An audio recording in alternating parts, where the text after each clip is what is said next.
I've been doing this for 6 years, and one of the first classes that I ever attended was Andy's class back in Long Beach, California. I was basically sitting in one of those seats as well, and I started flipping a bunch of mobile homes. I guess I'll tell you guys a little bit about my story so you guys can kind of know where I come from. So I come from a Mexican immigrant family. Didn't know anything about real estate. I actually got in an accident where I fell off a palm tree. I used to do landscaping and tree trimming, so I was up there tree trimming one of these palm trees, and the palm tree was hollow in the middle, and I came crashing down. Yeah, I fell down on a brick wall on my butt. Yeah, from there I was rushed to the hospital. I had to basically change my life after that. So I was gonna do HVAC, so I went to HVAC school, but then I realized that I didn't want to do any of that. I got my certificate. I said, you know what, I want to be rich, right? I want to become an entrepreneur. So started going on YouTube and started watching a bunch of videos on how to make money, and I started seeing the word real estate pop up everywhere. So from there, I started going to the local meetups, the local RIAs. There was a couple that were in town, and I came across Andy. And Andy has since then been a good mentor of mine. He's always available. He's always a phone call away. So from there, I started doing a couple of, or I tried to wholesale in the beginning. Wasn't very successful at it. And I just decided to go down to mobile home investing. So my first class was with Buddy Broom, which we did yesterday, the time machine. I did not know how to use the financial calculator. And as you guys seen yesterday, I'm still figuring it out, right? But it's always a work in progress. And from there, I decided, you know what? I'm gonna be a mobile home investor. So I'm sure a lot of you guys in here are probably already successful, but is there a couple of you guys that are still trying to figure out how to do mobile home investing? Okay, great. So yeah, what I did is I heeded Andy's advice, and in the Coachella Valley, I basically door knocked every single mobile home park. I don't know, there must have been maybe like 70 parks or something. I probably visited 60 of them, every single one. So door knocking, driving around the mobile home park, and talking to the manager, and looking for Mrs. Kratz, trying to see who had a pretty good deal, right? So from there, my very first mobile home was one that I had to move from one mobile home park to a different mobile home park. So I don't suggest that you guys start moving mobile homes from the very beginning, because it can get complex. I actually worked with this other guy named Jose that is one of Andy's mentees as well. And he told me how to structure the entire deal, moved from one mobile home park to another mobile home park. And I got incentivized by the mobile home park owner to move that mobile home into that park. So that's one thing that you guys could do as well. You guys can negotiate pretty good deals with the managers. Like in Andy's example, if there's a mobile home that needs a lot of work, right, negotiate free lot rent, or some of these mobile homes I picked up for basically pennies on the dollar, right? If they're abandoned, or if the mobile home is repossessed by the park, you can negotiate them at very cheap prices. So I had a lot of success in this one particular mobile home park. They're also kind of like my mentors. They own this park, and I basically negotiated a deal with the owner where if I brought in mobile homes into that park, he would pay me anywhere between $4,000 to $10,000 to fill up the park. So we negotiated a deal where I would find all these mobile homes. I would grab the mobile homes I would buy them for pennies on the dollar, $100, $200, $1,000, $3,000, and take them to this other park, and they would incentivize me to bring the mobile home there, so which would cover the cost of moving the mobile home. And so by the time that the mobile home was in the park, I'd basically be no money out of pocket, right? And then from there, I would fix it up a little bit and sell them on seller finance, 9% interest. I did a bunch of those, started collecting some cash flow, and shortly after that, I started running out of money, right? So what do? I would just always present myself at the RIAs, and basically, I didn't even have anything to offer at the time, but I would just create a brand, and I would just get in front of people, in front of other investors, and I would say, hey, listen, I don't need the money yet, but I will need it later. So I'm just basically introducing myself. My name is Omar. If there's any investors out there that have any extra money that they want to lend, I'm gonna have some notes available. And after doing that several times, everybody started to recognize me. And there was one particular moment where I actually did need the money, and I contacted Andy. Andy put me in touch with this gentleman named Ron Revere. From there, I was able to raise like maybe $50,000 in a heartbeat. So from there, I grabbed that $50,000, and I kept buying more mobile homes. So I made up my mind. I said, you know what, I'm gonna be the mobile home investor in town. Again, I started doing more deals, buying more mobile homes. A couple of them I would wholesale. It would just make sense for me to just sell the mobile home and maybe collect $20,000 in cash right away. So from there, just started compounding.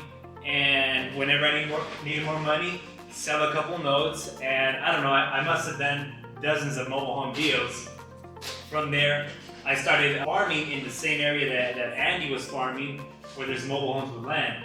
So from there, I started buying mobile homes on land with seller financing. And I did a bunch of those as well. Started holding on to some of those mobile home deals. I still own some today, and I've sold in a couple. So slowly but surely, I started accumulating wealth, right? Then I started having, probably over 7 figures in net worth. At one point, I just kind of realized, you know what? Man, I didn't realize that I had so much net worth from starting doing mobile home deals, right? I guess from there, I started transitioning out of mobile homes where you didn't own the land. Not that I won't do them, I'm sure I will, but I started focusing on just buying more real estate or mobile homes that have land, right? So basically, everything that I've done to this day has started from one of these classes, right? I was sitting in your guys' seat, being able to learn the financial calculator, and started doing a couple of no deals, selling them, hypothecating them. And after all these years, now I live in Miami. I never thought that I would have lived in Miami. That was always a dream of mine, right? I'm a Mexican, family-raised kid in Southern California that has been able to move across the country and been able to do some creative deals where I've been able to provide housing for my parents. That's a pretty good deal that I could talk about right there. And this is so funny too, because believe it or not, Andy used to live in this house. This is so weird. And my parents live in this house now. Yeah, and I didn't even know that Andy, he used to live in this house until later. He said, hey, I used to live in that house. But basically this was a fire damaged house. And I did a lot of driving for dollars. Also, once I started transitioning away from mobile home deals, I started trying to pick up rental properties, and I drove the entire Coachella Valley. So did my wife. She also drove the entire Coachella Valley. So, that just kind of shows how bad you want it, right? For me, I've always wanted it extremely bad. And so it just, if it means that you have to go and drive every single street of your farm, of your area, then that's what you have to do. Right? So from there, I remember driving this neighborhood, and I found this mobile home that it didn't even seem like it was fire damaged, but I put it on my list, and I used to do a lot of cold calling. I used to pick up the phone, I used to search them up on the public records and cold call these people and see if they wanted to sell. So this young lady said that she did want to sell. The house was fire damaged. I went to go see it, and so from there I went to go see it. She had a $100,000 mortgage on the property, and I said, you know what, I can't really make you an offer on this because my offer is going to be below the 100. So my offer is going to be like $50,000. So you have no equity. She said, I have some insurance money that I have tucked away from the claim that I did on the property. She had about $60,000 of insurance. No, she actually had roughly like $80,000 in insurance money. So I said, okay, so if you have $80,000, just fix up your property and just keep it. I'm pulling out the right buyer for you. So out of those $80,000, she was able to use $30,000 to do a restoration on the property. And then she was at a halt because she had to hire contractors and all that stuff. And she didn't know how to do all that. She was a single mom, 2 kids, working 16-hour days. And I kept following up with her, And I said, have you fixed up your property yet? What are you going to do with it? At this point, she was already behind on payments. She wasn't making payments, no HOA payments. So she's digging herself in a hole even further. And it wasn't until about a year later that she built up the courage to sit down with me, and we ran the numbers. And I said, listen, the only way that this deal is going to make sense is if you just give it to me. If you give it to me, and if you give me the $50,000 that you have in the insurance claim. And that's exactly what we did. So I was able to negotiate with the bank a loan modification, and I was able to tap into the $50,000 that she had into the insurance. And she said, you know what, just keep it. I don't want anything to do with it. She was already living somewhere else. And I grabbed that $50,000, I fixed up the mobile home with land, and I remodified the loan. We got a loan modification, it got approved, and I was able to put my parents in that house. So my parents now live in that house, And oddly enough, that's the same house that Andy used to own maybe, what was it, a decade ago, 2 decades ago? You sold it in 98. Wow. And when did you buy it? I bought it maybe 3 years ago. Oh, wow. Great job. Thank you. So that was 98, and that was 3 years ago, which would have been 2021. Yeah, I bought it in 2021. That was like 23 years later. Yeah. Wow. If he'd have started that fire anywhere else in that house, but in that addition I built, he would have turned it into a frame. But he started it in the addition I built. Oh, that's interesting. It's hard to burn that part of that house. The rest of it was just smoke, right? The rest of it was just smoke, yeah. So it was just smoke damage. Go ahead, man. I got started 6 years ago. Okay. And then you were talking about you like to purchase mobile homes with the property, correct? If I do anything now, it's really just gonna involve more of the land. I'm not really doing that many Lonnie deals. Yeah. How do you? Is there a certain way to find the property that has mobile homes? The ones with the land or without the land? The land. I would just farm your area. Kind of So like you said, you got to just drive around. just look at your area. Yeah, just look at your area. Yeah, and the same way that I would look for ugly houses. Like if you're driving for dollars, I would just look for ugly houses in mobile home parks where you own the land. So if you're gonna enter a mobile home park, call the association and just find out, hey, do you own the land in here? If that's what you're trying to look for, and if they do own the land, then just drive every single street and just find out if there's ugly houses. Look them up on the public records, call them and ask them if they're trying to sell them. That's exactly how I got started, just driving every single neighborhood. So what do you? Was that? So what do you mean own the land? So there's so you can the mobile home owner can own the land, or the owner of the mobile home park can own the land. Is that correct? Right. So you either have the land rolled in with the mobile home park as the owner, or you pay 2 payments. Oh, and the mobile home park can always raise the rent, the land rent. Right, yeah. So what I mean by owning the land is I'm talking about in the example where Andy split every single parcel, where you go into a community and you own your own parcel. It's not owned by the mobile home park owner. So you don't pay lot rent. That's what I mean by buying and selling mobile homes where you own the land. Okay, so that's the subdivision example. Yeah, that's a subdivision You example. own the land and the coach. Exactly, yeah. So, in that same farm that Andy owns 31 units, I've owned up to like 8 units and just literally just farming the area, just driving in the area. I've sold a couple on seller finance. Yeah, I guess, I'm not sure if you guys have any particular questions, but, or do you want me to cover some examples? I know I don't have the pages, but I have like other creative deals. Or wait, do you have a question? You were saying something about she had the 50,000 or whatever the money was tucked away or something. How did you get her to give that up to you? I actually was just able to. It's surprising that someone that would fall behind on payments on stuff would actually still have that kind of money sitting inside. Well, because it was 2 separate things going on. One of them was the insurance claim that is completely separate from like the mortgage company. Sure. So the insurance claim money was in with the insurance, and the money being owed to the bank is with the bank. Sure. So it says But she there. was falling behind. I'm just surprised she didn't use that money and that was available for. But then how did you get her to use that, give that to you so that you could use it? Well, because when she sat down with me, the house was remediated, so it was just a shell, and she was just like a deer in headlights. She didn't know what to do at this. Tell her how the house got burnt, and then she'll understand why this lady is. No, I don't really think we need to get it. It's a bad story. Yeah, it's a bad story. She had a family member who tried burning it down. So she had a lot of emotional attachment where she didn't want to deal with the house. There was trauma in the house, and she didn't want to go back to it. So she preferred to just lose the house. She preferred to just let the house go into foreclosure. So that's why. So to her, The only solution that I offered her was, I said, hey, basically, I'll repair your credit. Because at this point, her credit's already being damaged because she's in default. I said, I'll fix up your credit and I'll let you sleep more comfortable at night. And she said, you know what, whatever it takes, just do it. So from there, she said, I'll sign anything you want. She didn't really know what was going on. And I said, you know what, just give me authorization to speak to the bank. Give me authorization to speak to the insurance company. And I pretty much did everything behind the scenes.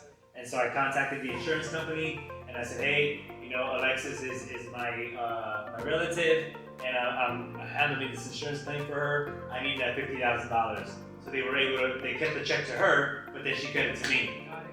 So from there, I also called the bank and I told the bank, hey, listen, I'm the authorized speaker of Alexis, and I am going to need access to modify this loan. And from there, she submitted all of her check stubs, all of her tax statements and everything, and we were able to get the loan remodified. Right now, the house, we were able to remodify the loan on a 40-year amortization schedule at a 2.75% interest rate. Wow. Nice. It was during 2021. It was during COVID when rates were super low. Yeah. And right now the balance on the property is probably like 100,000, and I think that I could probably sell that home if I wanted to for maybe like 280 or something. Yeah. And that was from a deal that was in plain sight, that I even had other mentors that told me to walk away from that deal because it was burned down, right? I told them the situation and I said, hey, this is a very unique deal. I'm gonna have to do this, I'm gonna have to do that. Should I enter into that deal? And I had other mentors saying, no, you know what? That seems like that's a lot of work. I'd walk away from that. I'd go buy another property, And it was just basically a diamond in the rough, So did you, so you said that, was there anything left besides just the studs? Did you say only the studs were left of that, in that unit? Yeah, basically. And then also, did you do, before you started getting involved, did you approximate how much money it would cost to restore that? Yeah, I did run some numbers. I actually had to come out of pocket, maybe an additional $12,000. You did? Yeah, it wasn't enough with the 50. So I probably had to, so all in all, I was out of pocket maybe $12,000. Okay. So Yeah. you had a good investment. I had a great investment, yeah. Another deal that I did in there, one of my first deals, was also a mobile home with land that I ended up buying for myself. Again, just driving the neighborhood. We're talking about a mobile home park community where you own the land. And what I was doing, I was looking for properties that were 100% free and clear. So there's this app that I would use called Property Radar. You could still use that app. It's called Property Radar, and you could drive the neighborhood and you could literally just click on the parcel. You can see who owns it, how much equity they have, how long they've been owning it, how old the person is. It's basically public records all in one app. You pay like $80 a month, and from there, I was driving this particular area. It's and I was looking for houses, particularly that were free and clear, because what I was gonna pitch, I wanted a seller finance deal, and I wanted it for myself. So I drove every single street, and I called every single owner, and there was this little old lady, and I said, hey, listen, would you sell your house? She said, I will. And I said, great, I'm looking for something for me and my wife. So we went to her house, sat down in her living room, and I knew that the property was free and clear. We started talking. She said, yeah, you know what? I'm already getting older. I actually want to go back home to Lebanon, Illinois. That's where I grew up. And I am looking to sell. What would you offer me? So we ended up negotiating. I think I ended up going back. And at the time, I remember the property probably had an as-is value, maybe $120,000. And so I had asked her if she would take payments on the property. And she said yes. And I was already negotiating, all right, what are we gonna offer her? I told my wife, you know what, on the drive over there, I said, you know what, if she's gonna sell it to me on seller finance, I'm willing to pay her the 120. But it's what I'm willing to pay her 130 or 140 as long as she gives me the terms. And when I got there, I said, all right, well, you're willing to take payments on your house. How much do you want for the house? And she said, you know what, well, the assessed value says it's worth 68. How about 70? Oh and I said, I just tapped my wife on the knee. I was like, yeah. And so we agreed to 70, and we agreed to a maybe like a $30,000 down payment at the time. So we agreed to a $30,000 down payment with maybe like a 3% interest rate at $500 a month, fully amortized. So it was a smoking deal. She wrote me a $40,000 note, right? And the way that I raised the $30,000 to pay for the down payment on that deal, I actually ended up in this case, I hypothecated, I borrowed against the note, but you could sell the note on 2 other deals, on some of the line deals that I had to raise the 30 for that deal. So I didn't have the money, right? And I raised it from the very first deals that I had done, the mobile home deals, right? Because now I'm transitioning into the real estate. I think my daughter has a piece of it. That's a different one. Yeah. So when I needed the $30,000 right for this down payment on this home, I'm like, man, I didn't have the full 30 in my bank account. How do I do this? I had put the property under contract, contacted Andy, and that's where I had raised the money from this guy Ron. But at that time, I already had a relationship. I was already building a brand by going to all the real estate meetups. So the guy, he trusted me, he gave me the $50,000. I got 30, put it as a down payment on the home, right? From there, So he gave you the 50,000. He gave you 50,000. right? How did you do that deal? Those are the deals those are the Lonnie deals, the mobile homes, that the first couple of deals that I started doing, Yeah. where I just basically went to a regular mobile home park and I just bought it, fixed it up, and sold it on paper, right? So I sold or borrowed against the paper, right? Do you understand that? No, do it. Say it again. So basically, what Andy's teaching you right here, Yeah. you know, of doing these little mobile home deals in parks where you don't own the land. I had already done a couple of those where I sold on seller finance, Okay. right? So from there, I had notes that were paying me, and I was able to sell the notes to grab the cash to put it as a down payment on his house, Okay. right? Okay. So if I hadn't have done the original mobile home deals, then I would have not been able to leverage the notes that I had, right? From there, just people from, well, it wasn't, these weren't Andy, but it was somebody at a real estate meeting. Yeah, just another, yes sir. The park rules say that, so you flip the house, you flip the mobile home and you're gonna sell it on a note. The park rules say that the person that, the owner has to live there. Mm-hmm. How do you get around? So, help me understand your question again. I can do it. Maybe that park didn't have that. If you sell the mobile home on terms, who owns it? I'm thinking the same way you are. Oh, the person's The the person person's who's buying owns The it. buyer. They're the registered owner, because if Yeah. they go get a brand new home from Clayton, and Century 21 finances it, or Bank of America finances it, they're gonna be the legal owner. The registered owner is the registered owner, and there's not a park in the country that says you can't go borrow money from a bank to buy a mobile. Right. That's what I thought. I just wanted to Yeah. know how practical that is. A lot of times people think when you sell or carryback financing, they're not the owner because you've got Michigan brands, where they do everything on land contracts. Yeah, so those people, they are the owners. And so I was able to leverage those notes to buy my own first house. And going from there, one thing that I should have done that I learned also, the lady, she was already giving me pushback from the very beginning. We had agreed that she was going to be out within 60 days. And since she was an older lady and she didn't really have the cash because she sold it to me, the $30,000 that I gave her as a down payment, unfortunately, it went to pay back taxes that she owed. She was already in default on back taxes and HOA payments. So she didn't really see a penny from that. So from there, she didn't really have any money, and what she ended up doing, she ended up selling. To move out. Huh? She didn't have any money to move out. She didn't have any money to move out. And what she ended up doing, I was gonna help her to move across the country, but once she started, giving me pushback and she didn't want to cooperate, I didn't want to help her anymore. right? So I started hiring an attorney to potentially evict her and all that. And I had drafted up a lease, which was so bad. I drafted up a rental agreement that I was gonna rent to her, and we were gonna deduct some of the rents from the note payments that I owed her, right? Which I shouldn't have done. And so ultimately, she ended up selling the note, the $40,000 note. And I was speaking to one of my mentors, and he said, "You didn't have a first right of refusal on that note?" And I was like, "Oh, I didn't know you could do that."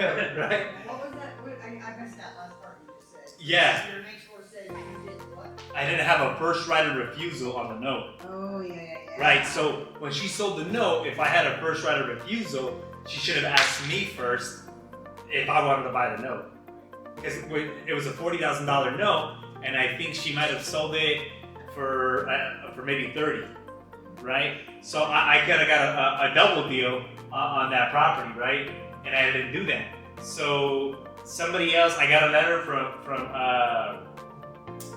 the buyer, right? Said make the payments to me. So we started making the payments to them, and from there, she finally was able to grab the money and move out. And then from there, we went and we looked at the property. Immediately, we started fixing it up for me and my wife. We now had our first home, and so there was this little garage on the side. It was like a washer dryer area, right? And right away, I said, you know what? I'm gonna convert that little area to an ADU. So that's what I did. So what did I need? I needed maybe like $20,000 to convert that ADU. How did I raise the $20,000? I borrowed against one of my other my Lonnie deals, right? So I ended up finding another private investor, grabbed $20,000. I fixed up that ADU entirely. My payments to him were roughly $350 to the investor, and I ended up fixing it up. It was a one bed, one bath, with a bathroom, a kitchen. I put a washer dryer, a mini split, made it look really nice, and I would rent that out for $800. So I would make like, what is that, $450 every month. And What's an ADU? What is it? Mother-in-law? basically like a studio, like a mother-in-law suite, Yes. right next to my house, right? So and then the payments on my house were extremely cheap as well. So I was almost living there for free. And I was able to, here's another trick that, and we might be getting a little advanced here, but on that mobile home, where you own the land, this was a mobile home that is, it was a 1977, and it did not have a permanent foundation. So if you guys are buying mobile homes with land that don't have permanent foundation, if you put a permanent foundation on the property, it is now considered real property. And now if you ever want to sell it, it's a lot more valuable when you can sell it to somebody that has conventional financing or FHA financing or VA financing. Or before, if you did not have that permanent foundation on a property like that, you're only going to sell it. The type of financing that somebody will get on that is like 20% true. Like the financing that is really high or at 25 years, right? So So what is required to do real foundation? It's up this high. Every state is different. every state's a little bit different, yeah. Well, often,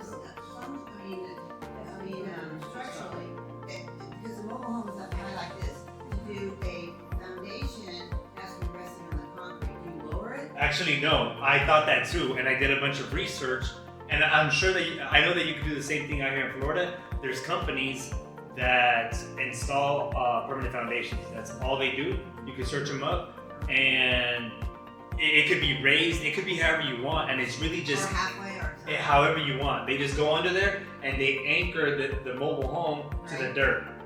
That's all? They just anchor it to the dirt. Yeah, but the more important part is they'll give you an engineer certificate after declaring that the mobile home is now on a permanent foundation. Thank you. So you have to have that certificate. you have to have that certificate. Yeah.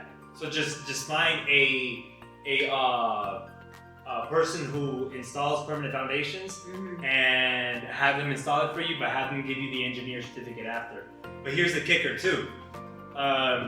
You only want to do that for mobile homes that were fabricated after July 15th or June 15th of 1976, because anything before that date of 1976, mobile homes were not made to HUD standards. So after that date of 1976, the government got involved and they started saying that they started regulating and making sure that the mobile homes were made from a better product. So after that, banks were financing the mobile homes. Anything before that, you could put a permanent foundation and it's not gonna add that extra value that you think you're adding. So if you have a mobile home that is built after June 15th, 1976, and if it does not have a permanent foundation, if you put a permanent foundation, that mobile home is going to be worth maybe $50,000, $60,000 more just by installing that permanent foundation.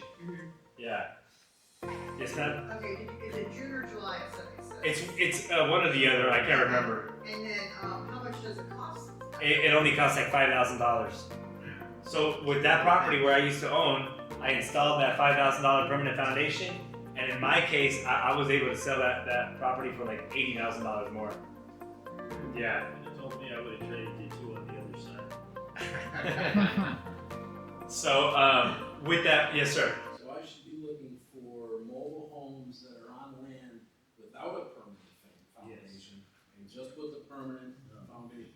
No? I mean, you shouldn't just do that. You should be looking for every other mobile home as well. That's a good opportunity, right? Because you can still find one that's pre-1976, and if you get it at a substantial discount, then you're still gonna make money. But if you identify one that is made after 1976 that does not have a permanent foundation, then you know you have an even better opportunity. Yeah. If you want income instead of wealth, if you want wealth, you're gonna leave them separate. Say it again. If you want income, then you do what he just said. If you want wealth, you leave them separate. Oh yeah, because see, Andy has the strategy where he keeps them separate, where he keeps the land and he just sells the mobile home, right? You could do whatever you want. Some parks are not going to allow that also, right? Because there's some communities where that might be prohibited, right? And they just don't allow that. So you gotta check with the community and make sure that you're not going to piss them off. Well, you're doing a ground lease.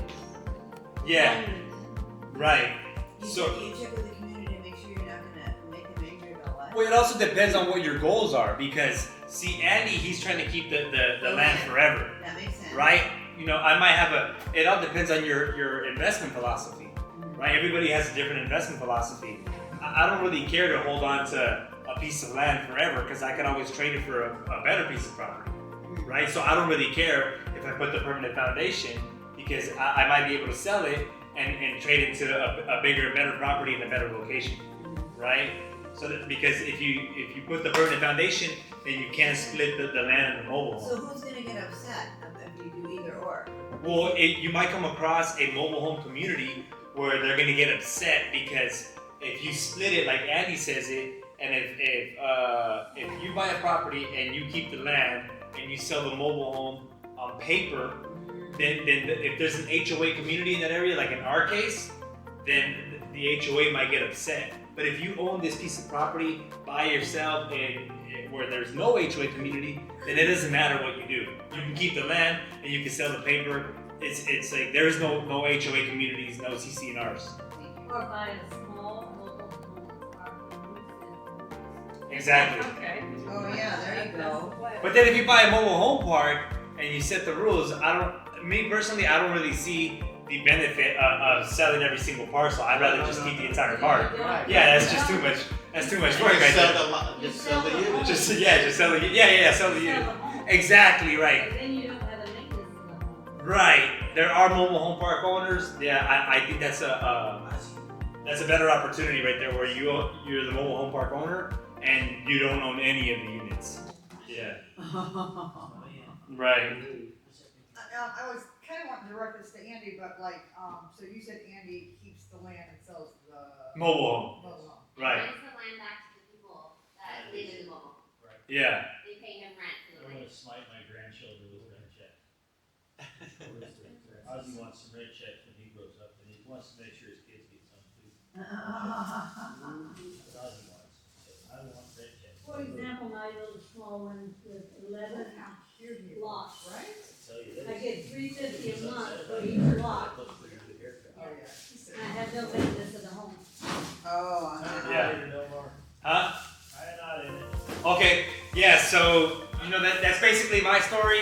I've been able to make literally millions of dollars in this industry and create a legacy that I'm beginning to create, right, for me and my family, create freedom for my wife, freedom for everybody else, move across the country to Miami, and just all starting from being in your seat.